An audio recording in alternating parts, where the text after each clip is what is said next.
151 में कहता है the curriculum of education institutes should be based on, कहता है कि इंस्टीट्यूशन जो होते हैं उनका करिकुलम के बारे में कह रहा है, करिकुलम ऑफ एजुकेशनल, ठीक है, शुड बी बेस्ड ऑन, किसके ऊपर बेस करता है, ठीक है, थ्योरी के ऊपर बेस करता है या आपके पास प्रैक्टिस के ऊपर, या थ्योरी एंड प्रैक्टिस, या थ्योरी प्रैक्टिस एंड रिसर्च। तो 151 का आ जाएगा आपके पास सी, थ्योरी एंड प्रैक्टिस। क्यों कि theory and practice and research नहीं हो सकता, तो इस वजह से आपके पास सी आ जाएगा, थ्योरी एंड प्रैक्टिस के ऊपर बेस्ड करता है, ठीक है। तो नेक्स्ट आपके पास आ जाएगा 152। 152 में क्या कहता है, इसको देखेंगे। इसमें कहता है the application of ideas, knowledge and skills to achieve the desired results is called dash. Application कहता है ऑफ आइडियाज, आइडियाज की एप्लीकेशन जो है उसके बारे में कह रहे हैं। तो नॉलेज और स्किल्स, जो नॉलेज होता है या स्किल्स होती हैं, एबिलिटीज या कोई भी किसी के अंदर कोई स्किल्स होती हैं, टू अचीव करने के लिए डिजायर्ड रिजल्ट, जो ख्वाहिश यानी कि जो रिजल्ट हासिल करना चाहता है, बंदे की ख्वाहिश होती है कि ये रिजल्ट हासिल करूं, इस कार्ड उनको क्या कहेंगे, प्रॉब्लम सॉल्विंग कहेंगे, क्रिटिकल थिंकिंग कहेंगे, रीजन आर्गुमेंट्स कहेंगे, या डिडक्टिव मेथड कहेंगे। तो 152 का आ जाएगा आपके पास प्रॉब्लम सॉल्विंग, ठीक है। जब प्रॉब्लम सॉल्विंग होगी तो हमारे पास डिजायर्ड रिजल्ट्स आएंगे, ठीक है। नेक्स्ट आपके पास आ जाएगा क्वेश्चन नंबर 153। इसमें कहता है the branch of philosophy focuses on the nature of reality is, यानी कि फिलॉसफी कौन सी ब्रांच जो फोकस करती है किसके ऊपर, रियलिटी के ऊपर, नेचर ऑफ रियलिटी के ऊपर। तो वो कनेक्शनिज्म है, एपिस्टेमोलॉजी है, मेटाफिजिक्स है, या पेडागोजी है। तो 153 का जाएगा आपके पास मेटाफिजिक्स, ठीक है, जो रियलिटी के ऊपर जो है वो बेस करती है, ठीक है, फोकस करती है। नेक्स्ट आपके पास आ जाएगा क्वेश्चन नंबर 154। इसमें कहता है in education dash is used to make inference about the learning and development of students. कहता है इन एजुकेशन, एजुकेशन में डैश क्या चीज है जो इज यूज की जाती है to make inference about the learning, learning के बारे में इन्फरेंस, एंड और डेवलपमेंट ऑफ स्टूडेंट्स, और स्टूडेंट की डेवलपमेंट के बारे में, उसकी उनकी डेवलपमेंट के लिए। तो असेसमेंट होती है, इवैल्यूएशन होती है, मेजरमेंट है, या डायग्नोसिस है। तो 154 का जाएगा आपके पास, डेफिनेट बात है कि असेसमेंट होगा, क्योंकि स्टूडेंट्स की असेसमेंट होगी तो फिर उनकी जो है वो डेवलपमेंट भी होगी और सारी चीजें होंगी। असेसमेंट ही नहीं, हमें पता ही नहीं है कि इन्होंने क्या गेन किया, तो कुछ भी नहीं हो सकता। नेक्स्ट आपके पास क्वेश्चन नंबर 155 है। तो 155 में कहता है educational psychology is concern with the scientific study of dash. Education psychology जो है वो कंसर्न करती है किस चीज के साथ, विद द साइंटिफिक स्टडी, किस चीज की, साइंटिफिक स्टडी ऑफ एजुकेशन की, फिलॉसफी ऑफ एजुकेशन की, ह्यूमन लर्निंग की, या टीचिंग मेथड्स की। तो 155 का आ जाएगा सी, ह्यूमन लर्निंग की, ठीक है। नेक्स्ट आपके पास आ जाएगा क्वेश्चन नंबर 156। इसमें कहता है progressive education emphasise learning by dash. Progressive education जो होती है वो किसके ऊपर जोर देती है, किसके ऊपर एम्फसाइज है, learning by reading, learning by writing, learning by doing, या लर्निंग बाय एंजॉयिंग। तो 156 का जगह सी, ये लर्निंग बाय डूइंग होता है, ठीक है। नेक्स्ट आपके पास आ जाएगा 157। इसमें कहता है according to famous philosophers teaching is a dash. इनके फेमस फिलोसफर जो हैं टीचिंग के ऊपर जिन्होंने काम किया है इस चीज के ऊपर कि कैसे टीचिंग की जाए इस तरह से, तो उनके मुताबिक जो है टीचिंग क्या चीज है, आर्ट है, आर्ट्स है, साइंस है, या टेक्निक है। तो 157 का आ जाएगा, मशहूर एमसीक्यू है, ये अक्सर पेपर में भी आ जाता है, तो ये आर्ट है, ठीक है। नेक्स्ट आपके पास है क्वेश्चन नंबर 158। तो 158 में कहता है according to John Dewey which side of the educational process is the basis. Dewey के मुताबिक या उसके अल्फाज में या उसके पॉइंट ऑफ व्यू से विच साइड ऑफ द एजुकेशन कौन सी साइड जो है process is the basis of economical, sociological, या फिलोसफिकल, या साइकोलॉजिकल, अकॉर्डिंग टू डेवी। तो 158 का आ जाएगा आपके पास डी, साइकोलॉजिकल, ठीक है। नेक्स्ट आपके पास आ जाएगा क्वेश्चन नंबर 159। इसमें कहता है the role of teacher in inquiry based learning is of dash, यानी कि इंक्वायरी बेस्ड लर्निंग जो होती है, inquiry based method, inquiry based learning जो होती है, तो उसमें टीचर का क्या रोल होता है, ठीक है।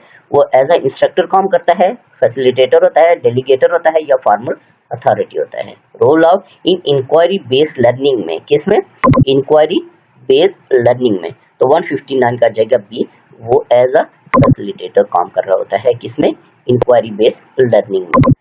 नेक्स्ट आपके पास आ जाए क्वेश्चन नंबर 160। इसमें कहता है in cooperative learning method the role of teacher is of, यानी कि कोऑपरेटिव लर्निंग मेथड जो है, ठीक है, ये लर्निंग का कोऑपरेटिव, यानी कि एक दूसरे से कोऑपरेट करके जो लर्निंग होती है, उसमें जो है the role of teacher is of, यानी कि उसमें टीचर का रोल क्या होता है, एज अ फैसिलिटेटर काम कर रहा होता है, डेलीगेटर होता है, या फैसिलिटेटर एंड डेलीगेटर होता है, या डेलीगेटर एंड फॉर्मल अथॉरिटी होता है। तो 160 का आ जाएगा C, as a facilitator and delegator के तौर पे काम करता है, किसमें, कोऑपरेटिव लर्निंग मेथड में, याद रखना आपने, ठीक है। नेक्स्ट आपके पास आ जाएगा क्वेश्चन नंबर 161।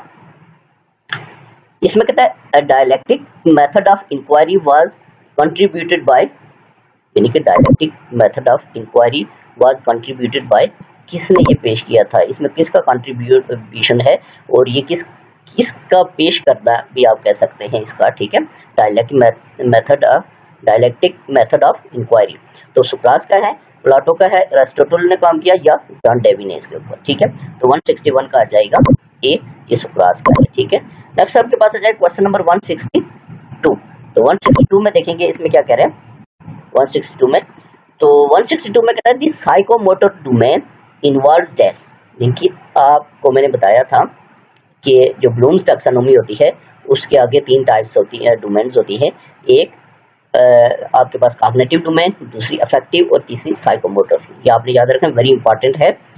तो कहता है कि उसमें साइकोमोटर डोमेन होती है, उसमें क्या चीज इन्वॉल्व होती है, ठीक है, लर्निंग होती है, नॉलेज होता है, मैनर होते हैं, या फिजिकल मूवमेंट, ठीक है। 162 का जाएगा नंबर डी, साइकोमोटर ये तीसरा स्टेज होता है, इसमें फिजिकल मूवमेंट, यानी कि कोई काम करने का, ठीक है, कोई काम करने का फिजिकली उसमें मूवमेंट होती है, ठीक है, जो वर्क किया जाता है। नेक्स्ट आपके पास है 163, इसमें क्या this skill when students try to build abstract knowledge is called dash, ठीक है। कहता है कि दिस स्किल व्हेन, जब स्टूडेंट्स ट्राई करते हैं to build abstract knowledge is called, abstract knowledge, तो उसको क्या कहेंगे, ओरिजिनेटिंग कहेंगे, करेक्टराइजिंग कहेंगे, इवैल्यूएटिंग कहेंगे, या सिंथेसाइजिंग कहेंगे। तो 163 का आ जाएगा आपके पास बी, उसको करेक्टराइजिंग कहेंगे, ठीक है। नेक्स्ट आपके पास आ जाएगा क्वेश्चन नंबर 164। इसमें कहता है an assessment used to determine a person's ability in a particular field of studies is called dash, इनके पर्टिकुलर फील्ड ऑफ स्टडीज के ऊपर डिटरमाइन करना किसी पर्सन की एबिलिटी को एन असेसमेंट में, असेसमेंट यूज्ड टू, इनके असेसमेंट को यूज करके, ठीक है ना, तो उसको एप्टीट्यूड टेस्ट कहेंगे, या डायग्नोस्टिक टेस्ट कहेंगे, या इवैल्यूएशन कहेंगे, या मेजरमेंट कहेंगे। तो 164 का आ जाएगा आपके पास ए, उसको एप्टीट्यूड टेस्ट कहेंगे, ठीक है। नेक्स्ट आपके पास आ जाएगा 165। तो इसमें देखेंगे इसमें क्या कर, इसमें कहता है which act of teacher foster a sense of autonomy in the learning process, instructor, facilitator, delegator, या फॉर्मल अथॉरिटी। तो 165 का जाएगा ये, इसमें फॉर्मल अथॉरिटी होती है, ठीक है। नेक्स्ट आपके पास आ जाएगा क्वेश्चन नंबर 166।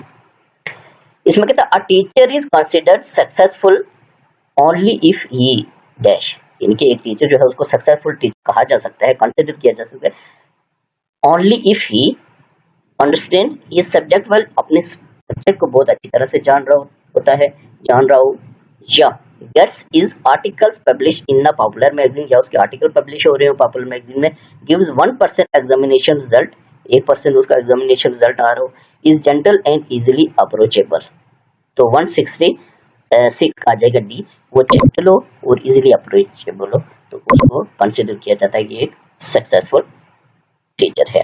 नेक्स्ट आपके पास आ जाएगा 167। इसमें कहता है before accepting the teaching profession one must know, कहता है बिफोर एक्सेप्टिंग, यानी कि टीचर का जो प्रोफेशन है उसको अडॉप्ट करने से पहले, ठीक है, before accepting the teaching profession one must know, एक चीज का पता होना जरूरी है, इंतहाई जरूरी है, मस्ट है।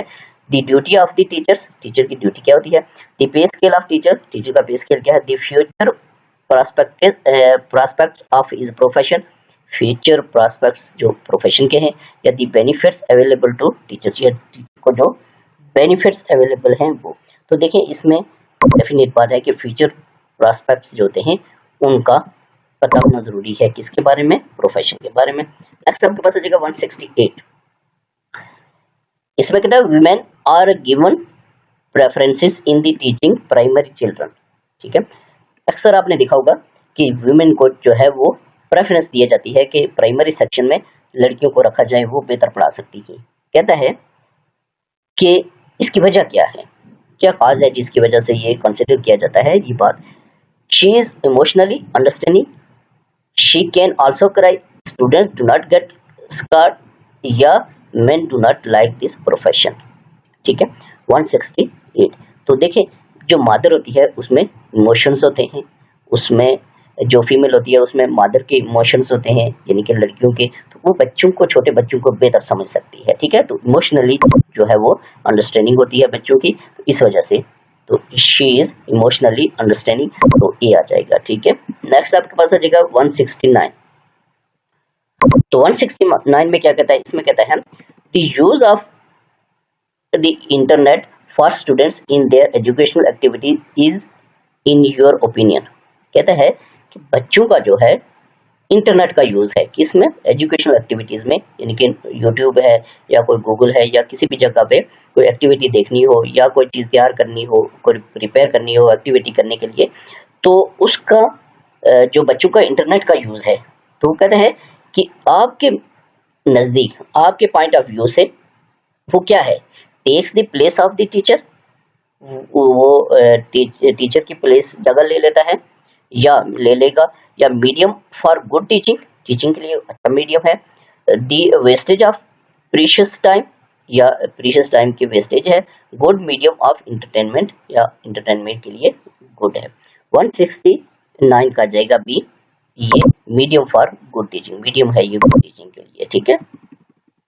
नेक्स्ट आपके पास आ जाएगा 170, इसमें कहता है teaching approach in which students share knowledge with other students through a variety of structures is known as, यानी कि कुछ स्टूडेंट्स जो है, यानी कि स्टूडेंट्स आपस में एक दूसरे से शेयर करते हैं नॉलेज, ठीक है।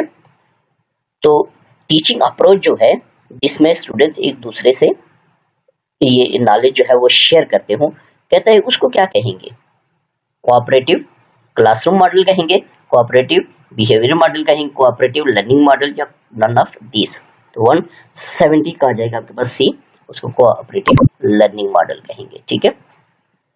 नेक्स्ट आपके पास आ जाएगा क्वेश्चन नंबर 171, तो इसमें कहता है 171 में when students are asked to leave the classroom to observe events, organisms and objects in their natural surroundings, the teacher is actually using dash strategy to teach them, यानी कि जब स्टूडेंट को कहा जाता है या स्टूडेंट को लेकर जाता है किसी फील्ड में, कोई सराउंडिंग्स में जो नेचुरल चीजें हैं उनको दिखाने के लिए या उनकी ऑब्जर्वेशन के लिए, तो कहता है कि वो जो स्ट्रेटेजी अप्लाई करता है टीचर उसको क्या कहते हैं, ठीक है। फील्ड ऑब्जर्वेशन होगी, वो फील्ड ट्रिप्स होगी, क्लास ऑब्जर्वेशन, या नन ऑफ दीज। तो 171 का आ जाएगा ए, उसको फील्ड ऑब्जर्वेशन कहेंगे, ठीक है। नेक्स्ट आपके पास आ जाएगा क्वेश्चन नंबर 172, इसमें कहता है traditionally the cards that are question problem और fact on one side and the answer are a related fact on the other side are called observation cards कहेंगे उनको, प्ले कार्ड्स कहेंगे, फ्लैश कार्ड्स कहेंगे, या note cards. जो cards use किए जाते हैं उनके बारे में पूछा, ट्रेडिशनली जो वे है कार्ड यूज क्वेश्चन के लिए, आपने देखा होगा कार्ड्स एक्सेल ये टीवी शोज पे भी वो कार्ड्स होते हैं तो उनको यूज किया जाता है। तो 172 का आ जाएगा आपके पास सी, तो इनको फ्लैश कार्ड्स करते हैं जो हम टीचिंग में यूज करते हैं। नेक्स्ट आपके पास आ जाएगा क्वेश्चन नंबर 173, इसमें कहता है डिस्कवरी टीचिंग इज एक्चुअली यानी कि डिस्कवरी टीचिंग जो है वो एक्चुअली क्या है, पॉजिटिविस्ट अप्रोच है, डायलेक्टिकल अप्रोच है, कंस्ट्रक्टिविस्ट अप्रोच है या डिस्ट्रक्टिव अप्रोच है। तो 173 का आ जाएगा सी, कंस्ट्रक्टिविस्ट अप्रोच होती है, ठीक है, डिस्कवरी। नेक्स्ट आपके पास आ जाएगा 174। इसमें कहता है teacher reads aloud to the class to improve students, यानी कि टीचर ऊंचा बोलता है क्लास में टू इम्प्रूव स्टूडेंट, स्टूडेंट की क्या चीज इंप्रूव करने के लिए ऊंचा बोलता है, अलाउडली बोलता है, लाउडली। तो फीलिंग्स अबाउट रीडिंग, रीडिंग के बारे में फीलिंग्स, प्रोनाउंसिएशन, प्रोनाउंसिएशन के लिए, कॉम्प्रिहेंशन या ऑल ऑफ दिस। तो 174 आ जाएगा। आपको पता है ये सारे फीलिंग्स एंड अबाउट टीचिंग की, रीडिंग के बारे में भी, प्रोनाउंसिएशन के बाद कॉम्प्रिहेंशन, ये सारी चीजें आएंगी इसमें के दिया जाएगा, ठीक है। नेक्स्ट आपके पास आ जाएगा 175। इसमें कहता है रीडिंग और looking at material quickly to gain an overview of the content is the reading technique called, यानी कि कंटेंट के बारे में कहता है कि material quickly to gain an overview of the content, जो कंटेंट्स होते हैं, जो पढ़ा रहा होता है टीचर या के जो कंटेंट्स होते हैं, तो कहता है रीडिंग की टेक्निक जो है कॉल्ड है साइलेंट रीडिंग टेक्निक है, स्किमिंग है या स्कैनिंग है या नन ऑफ दिस। तो 175 का जाएगा आपके पास, इसको स्किमिंग कहेंगे, ठीक है। नेक्स्ट आपके पास आ जाएगा क्वेश्चन नंबर 176। इसमें कहता है team activity to summarise reading is also termed as, team activity जो है टू समराइज करना किसको, रीडिंग को, is summarise reading is also termed as, इसको आल्सो टर्म कहेंगे, ग्रुप समरी भी कहेंगे, रिले समरी, ग्रुप प्रेजेंटेशन या नन ऑफ दीज। तो कौन सी टर्म आल्सो यूज की जाती है, 176 आ जाएगा बी, इसको रिले समरी कहा जाता है, ठीक है। Activity to summarise reading is also termed as relay summary. Next आपके पास आ जाएगा क्वेश्चन नंबर 177। इसमें कहता है when instruction is delivered by a person close in age or achievement to the person receiving instruction, the process is known as individual tutoring, peer coaching, peer tutoring या none of this. तो 177 का आ जाएगा आपके पास सी, इसको peer tutoring कहेंगे, ये ऊपर भी हमने पढ़ा था प्रीवियस लेक्चर्स में। नेक्स्ट आपके पास आ जाएगा 178। इसमें कहता है in a round table discussion the participants dash discuss topic among themselves and with the audience, यानी कि राउंड टेबल डिस्कशन हो रही है, ठीक है। पार्टिसिपेंट्स जो होते हैं वो कहता है कि क्या कैसे वो मतलब डिस्कशन होती है, जो उसकी टॉपिक अमंग देमसेल्व्स, जो उनके दरमियान में टॉपिक होता है, एंड विद द ऑडियंस या ऑडियंस के साथ, तो ओरिजिनली होगा, इनफॉर्मली होगा या फॉर्मली होगा या नन ऑफ दिस। तो 178 का आ जाएगा आपके पास बी। डेफिनेट बात है कि जब राउंड टेबल होती है तो इनफॉर्मल डिस्कशन होती रहती है, तो ये भी आ जाएगा, ठीक हो गया। नेक्स्ट आपके पास आ जाएगा क्वेश्चन नंबर 179। इसमें कहता है the use of technology to enhance learning process is called dash in education, technology का जो यूज है ये अक्सर पेपर में ये क्वेश्चन आ जाता है, ठीक है। तो इसको आईटी कहेंगे, आईसीटी कहेंगे, इंफॉर्मेशन टेक्नोलॉजी या कम्युनिकेशन टेक्नोलॉजी कहेंगे, ये अक्सर पेपर में ये रिपीटेड होता है ये, तो इसको आईसीटी कहते हैं, ठीक है। नेक्स्ट आपके पास है क्वेश्चन नंबर 180। इसमें according to Emile the noblest work in education is to make a dash, an dash या a dash, good citizen, reasoning man, thinker या एंटरप्रेन्योर। तो 180 का आ जाएगा आपके पास बी, रीजनिंग मैन, ठीक है, अकॉर्डिंग टू इमिली। तो आज के लेक्चर में हमारे पास 180 तक एमसीक्यूज थे। नेक्स्ट लेक्चर में हम 181 से स्टार्ट करेंगे।